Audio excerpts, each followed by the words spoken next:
Do you own one of these 9907 GM trucks and the cab is totally rusted and you think it can't be repaired? Well, watch to the end of this video. We take this truck cab and make it 100% solid and rust-free once again. So before I start this video, this took a long time to actually do. I was doing a lot of research, a lot of gambling, I'll say, and just a lot of time wrapped up in getting this cab 100% solid once again. So if you want to share your support in any way, make sure you subscribe, because this really did take a long time to do. Like, it really did. But anyway, let's go back to May, I believe, to whenever I had the problem with the inner rockers, which is what made me stop working on this truck for a while. Alright, so last episode I left off almost at this point. I had issues up in here, and you can kind of see what I've done. So let me go back in time a little bit so you can see exactly what I did. Alright, so here are the two rockers, the single cab and then the extended cab. All the way down here to where the A-pillar is. You can see there were two tape marks. I am going to take 13-inch out of the extended cab and roughly 14-inch off of the single cab rocker, and these two are going to get spliced together and give me my length that I need to properly fill this in. So this driver's side rocker should give me my front piece, my length, and then possibly a section to go on the passenger side. And this will also go to make sleeves, so I'm using everything up to this divot. So everything from here down is getting used, but my first surgical cut is right along here. Oh my god, that camera focus is kind of weird. There it goes. So yeah, let me get these cut, we get the sleeve made, see everything fits up. And yeah, not too shabby. This corner actually fits perfectly. And it kind of sucked how I had to fit it up. I had to start with this long piece, had to get this fitted up, that way the gap looks good on this door, and then put the driver door back on, fit this corner up, that way it fits here and here, and then take it off and weld it back up. That's exactly what I did, and this whole rocker is welded in pretty solid. And also too, the little corner of the cab that was cut out, I replaced it. Just cut out a piece of sheet metal, made it match this roll in here, and after the welds are ground down, it doesn't look too bad, but these have to ground down. I'm waiting on for supplies. That way I can get that smoothed out. Hi, some footage got lost. I don't know where it went. I went looking for it everywhere. I didn't delete it. It was on my phone. And, yeah, it just disappeared. Don't know where it went. But you didn't really miss much. I was really pretty much complaining about how the cab corners I originally bought for this truck fit like crap. Of course, I spent 25 bucks on the pair, so yeah, I definitely got my money's worth. So then I recently bought a different set that fit a lot better, and I was showing how it fitted. And that's where the footage got lost. So we're going to pick back up to where I was starting to weld it in. And hopefully on the passenger side, I will get footage of that. So, sorry about this inconvenience, people. Technology sucks. Little tech tip if you're working alone and you have nobody that's brave enough to hold the piece in while you weld it. Just get yourself a ratchet strap, go off with a seatbelt bolt, and you have a second pair of hands that pulls everything where you need it to be. Not looking too bad so far. Looks good down here. Looks good up here. It's going to look fantastic up here. Not so good back here, but at least these will get welded onto the body. But yeah, a little tech tip for you. Alright, so it's been a few days. Let me show you what I got going on. So the cab corners on the driver's side. That ratchet strap trick actually worked, but to make it work, you have to have a sleeve installed in here to get it to form. Like I said, the first ones I bought I wasn't happy with. These second ones I bought I was actually pretty happy with. I was actually able to get them to fit fitment isn't too terrible. It's pretty straight. It matches the cab pretty well, and back here it doesn't exactly line up too well, but I'm really happy with it. It's welded in solid. Everything is in line. I say it looks pretty good.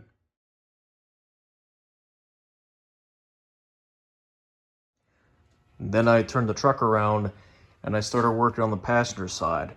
And as of right now, this door jamb, the plug welds top and bottom, going all the way to the back here.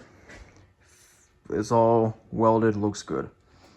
So yeah, just a sleeve and a cab corner next, and this right side should be done.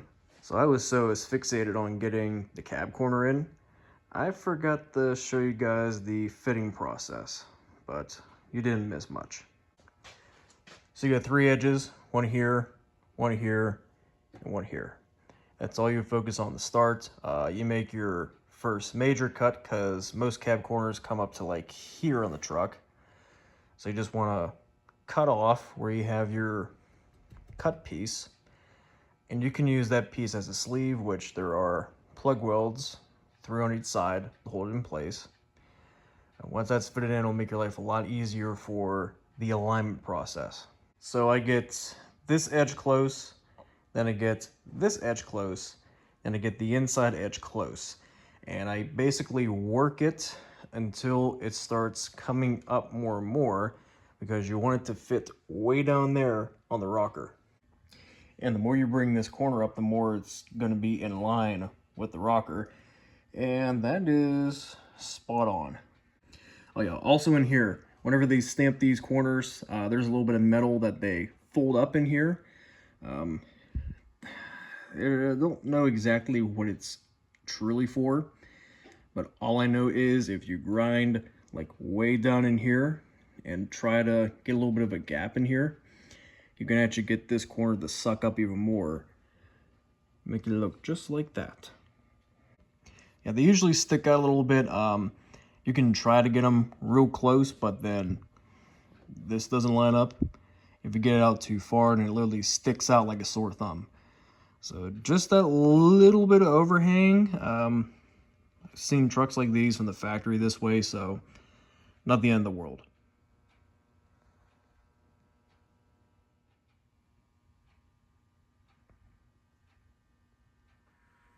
This truck is definitely an illusion, because for as long as I owned the truck, which was almost 6 months, it's never looked this good. An illusion. Another definition for illusion. An apparition. Phantasm. I decided to name this truck Phantasm. It has no correlation with the movie. Copyright strike avoided. But no. I do like the movies. They're really cool, but ever since I got this truck and I started doing all this stuff to it, that's when I realized that this is definitely not what it used to be. And then I looked up the definition of phantasm. It was a illusion or an apparition, like something along the lines of that. And I thought to myself, that's a good name for this truck, because it is definitely an apparition of a used to be running truck, and it's definitely an illusion because it never had silver doors, never had clean doors like this. It's never had solid rockers or cab corners, and it's definitely haven't had solid floors in a long time. So Phantasm it is. Oh yeah, I forgot. This truck is silver, and in the movie they had silver balls that killed people.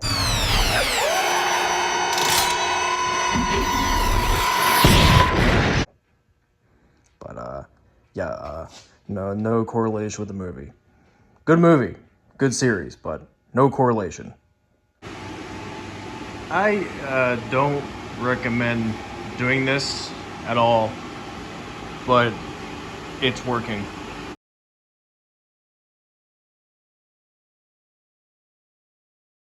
Alrighty, so we indeed got the cab off the frame of this truck. Was it easy?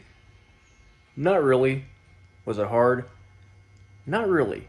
It was more one giant anxiety trip because all I saw were the 20-year-old cab mounts praying for dear life because it looked like that cab was ready to slip at any given moment. Yeah, this is not going to be fun putting back on the frame. But we're going to deal with the frame later. We're going to deal with the other stuff of this cab, which is the cab floor supports, or the cab reinforcements, I should say. And we got to take care of two rusty bolts that are Bluetooth. And I think I'm going to start there because I think those are going to put more of a fight than the floor supports. So let's start there. Yeah, that's pretty gnarly. This piece in here is actually the original body mount. And then here's the bolt that's like right there. And it's on there pretty good. That's going to be the worst one to take care of. I guarantee it. So I'm going to start with this one and see what happens. Those cab bolts, they weren't fun at all. Well, at least the driver's side was. The passenger side was actually pretty easy. Driver's side was difficult. But I won. There's a driver bolt. It put up one hell of a fight. I tried drilling it, and I'm pretty sure I got it center where it rotted off, but going to the top, I don't think I got it straight enough. And this was putting up so much of a fight. I was using a torch, I was drilling it, using an extractor. I just said screw it, drilled 2 holes right in line where these bolts are in the front of the cab, soaked them down in penetrating oil, and it helped out some, but those holes also helped out too because once I got this thin enough, I just took a punch and just broke it free and it came out. Here's the passenger side. Passenger side was easier. I used an inductive heater on this, and it was just enough to break it loose. Luckily, these are the only 2 that were bad. Every single one of them came out with no issue. Alrighty, so here is the brand new driver's side floor reinforcement. I actually cut up a plow to make this. So, reuse, reduce, recycle, whatever Greta wants to hear. How dare you! Is it perfect? No. Is it strong? Yes. Will it hold? Definitely. This actually took a while to make and actually fit up. And it was because of this side, I'm doing something totally different with the passenger side that only cost me $17. Now, some things weren't really easy to find. That's why some of the stuff on this truck got handmade parts. Most of the floor was handmade. Well, the rockers and cab quarters, people make them. They're everywhere. You can buy them with ease. But some crucial parts, like the cab mount, the center cab mount, I should say, where it's the threaded portion, you cannot find for these trucks. I can't find an aftermarket supplier that makes them, and nor does GM make these parts for 2004. So this is something I like to call the GM loophole. These are for a 2017 Sierra. And if you look very carefully, the stampings are identical as can be. The only difference is the threaded insert that is in this bracket. It is actually bigger than the original cab bolts for this truck. Other than that, they are 100% identical, and I got the driver's side in.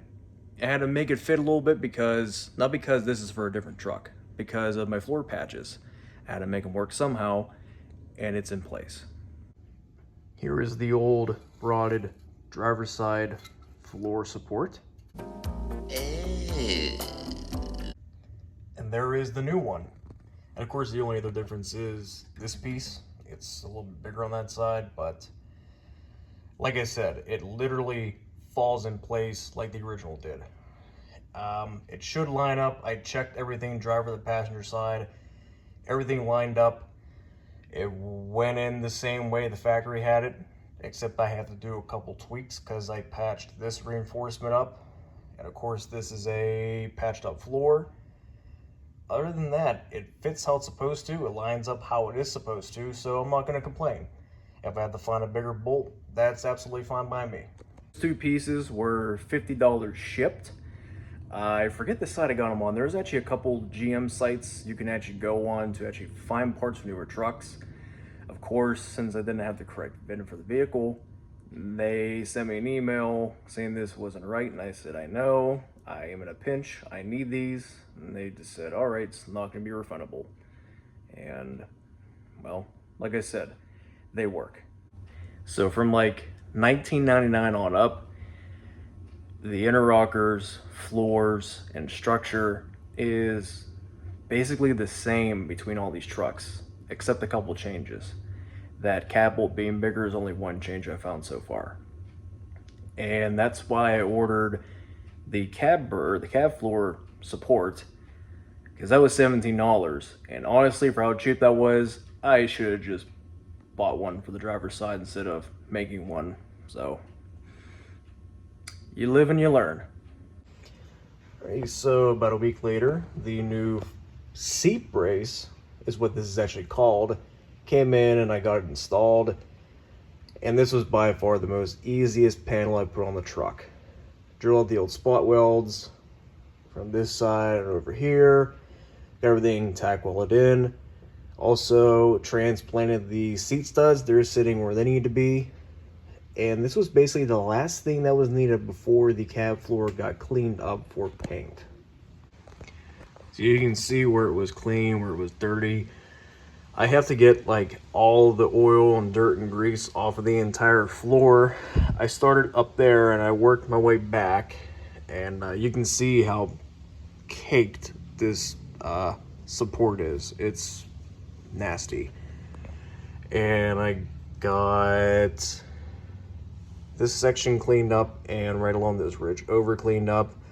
I want to degrease it and then hit it with a wire wheel to try to knock off any loose rust, because this was a pretty questionable piece, but now seeing it all cleaned up, it's not too terrible. Same thing on the floor back here, it's still in pretty good shape, it's nice and strong. This was the only thin spot, so I think we're going to be in good shape. Yeah, all I'm doing is taking Purple Power and a crappy towel, and I'm cleaning up wherever I can. I'm going to degrease the rest of this, hit the floor with a wire wheel, and we're gonna see what I have in store for this truck to stop rust like that from continuing on. So since I was done with all the major body work on the cab, at least on the floor, it was time to actually seal the cab up. Now I wanted some sort of coating that would go over rust and seal it, and also go over bare metal too. That way it makes it easier and I can cover everything in one shot. So yeah, there was about 5 hours of prep work to knock all the loose rust off the cab floor, to clean everything, to sand all the spots that are still in good shape, and then to clean it again, and then to coat it with this stuff. This is Eastwood's Rust Encapsulator Plus. Not a paid promotion, they didn't give this to me, I actually bought it. It seemed to cover pretty well, but I used almost the whole quart on the floor. And I know they said you have to apply a medium coat, but I had to apply it on somewhat thick for it to actually stick on bare metal spots. But on rusty spots, it stuck right on and it coated real even. Now I have used rust inhibiting paints before. They don't necessarily work too well, even though you prep it right. But with this stuff, I did the prep work all by myself. I did everything per their instructions. So I think this stuff will actually work. It seems like a really good coating. I actually coated 2 brackets with it while I was coating the floor. I just checked them after 24 hours. Seems like it hardened up pretty well. I have one more day to go before this stuff's completely hardened, because you do have a top coat window. So they say the top coat window was between 8 and 48 hours. So basically the next day you can do your top coat. I'm not going to do a top coat on the floor because it's not going to be seen by UV light. And after I was done painting, I literally jumped straight in the shower. I was covered in rust. I had that encapsulator running down my arms. It was Wasn't a good time, but the floors turned out pretty good. So this is what it looks like a day after painting. Everything still has to cure. There's definitely some soft spots, but everything hardened up with no issue. I mean, it looks pretty good. Now, I did notice in some spots, especially right here where there was still clean metal, it wasn't rusty. You really had to apply it thick, then you had to leave it go to let it tack up some, and then rebrush over for nice coverage. I mean, not bad. Now, over in here was the bad spot. This was all rusty. You can probably see how pitted it was, but this was still solid. So I wasn't gonna mess with it. I had to go over this spot a couple times because it was pretty rusty. I think I got everything covered pretty well. Only time will tell. So I did ignore everything I repaired. So the floor supports and the new brackets I did ignore right around down here. Same with the rockers. Because I want to wait for this cab to be sitting on the frame with new mounts to see if everything's square before I weld all this stuff in. To me, thinking about physics, since there are 6 points of contact for the cab, this is one of them. The cab is exerting a downforce right here, which will probably tweak it some. And just to be safe, I'd rather wait till it's back on the frame and then burn all this stuff in and then coat it again. I mean, I might be paranoid, but I'm not too sure, but I don't want to take a risk because everything looks so nice. I don't want to screw it up. And speaking of getting the cab back on the frame, let's do it. And just like that, the cab is now back on the frame. So yeah, it's definitely weird seeing the cab back on the frame, but it's going to be a short-lived victory. That's the reason why. Dashboard is out of the truck. There are 2 spots I had to repair on the firewall. Right down here, there's a thin spot, and on the passenger side, there's a hole I got to take care of. For how long this video took, I'm going to do that off camera. Also, I do have to do a little more welding and then painting right on the inner rockers, so that's going to be done off camera too. Huh. I guess he's friendly. So yeah, this took quite a while to actually do. I think the last video I uploaded was like back in May. And I never stopped working on this thing ever since that video got uploaded. So if you watched this far in the video, make sure to leave a like. If you have any questions, ask down in the comments below. And if you like what you see and you want to show your support, because this did take a lot of time to do, make sure you subscribe, because this truck is actually going to be easier from here on out. Hopefully. Anyway, I'll catch you guys next time.